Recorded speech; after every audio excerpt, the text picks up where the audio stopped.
Aurkeztuko duzu proiektua mintzanet da eta ez daka sekretu handirik. Azken batean da, jendeari euskara praktikatzeko aukera ematea internetez.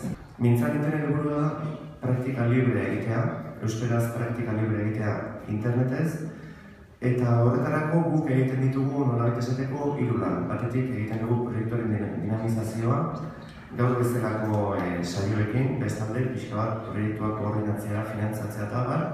Eta 3. lana, segurazko importanteena da, etortzen zaigu jendea koordinatu eta hartatzea.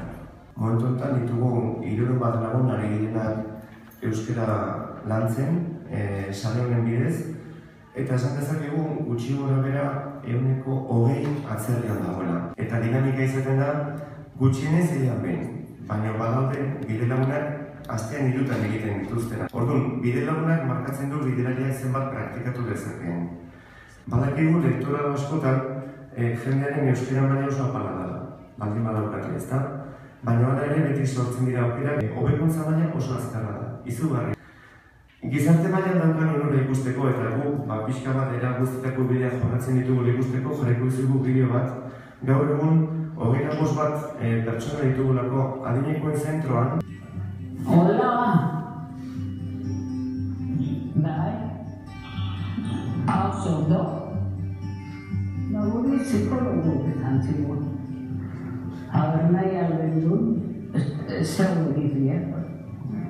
Akar bintziteko internetetik eta esan nion, bueno, guretzago berriñezan dana eta esan nion, baiet, probego edo eta esperientzi bat izango zaren guretzat eta aurten egun batien azizun pixket hazi, baina ez da kamio ere etzun bat zuritu. Egun kanile egunero.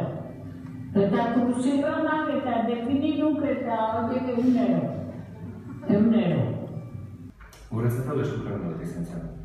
Ez dugu ez inventatu hau askotan egin izan da. Guk ikusi gindu norako zerbait egiten zutela akademia batzuetan Sao Paulon, Chicagoko adinekoen etxe bateko egoiliarekin, ez da?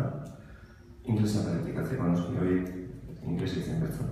Bukatzeko, egingo duguna izango da orain saio presentziala. Presentziun behar da, ezin da izan oain pizkitzen dut eta oain txillo,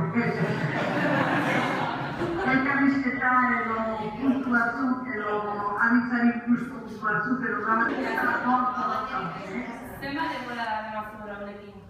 Nik uste diru urtean,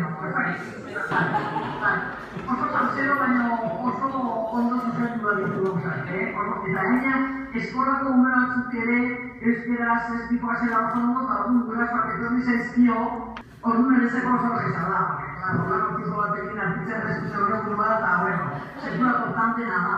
Eskertzen diegun Mintzaneteko lagunei egin duten aurkezpen hau animatzen zaituztegu benetan historia honetan apuntatzea. Asko!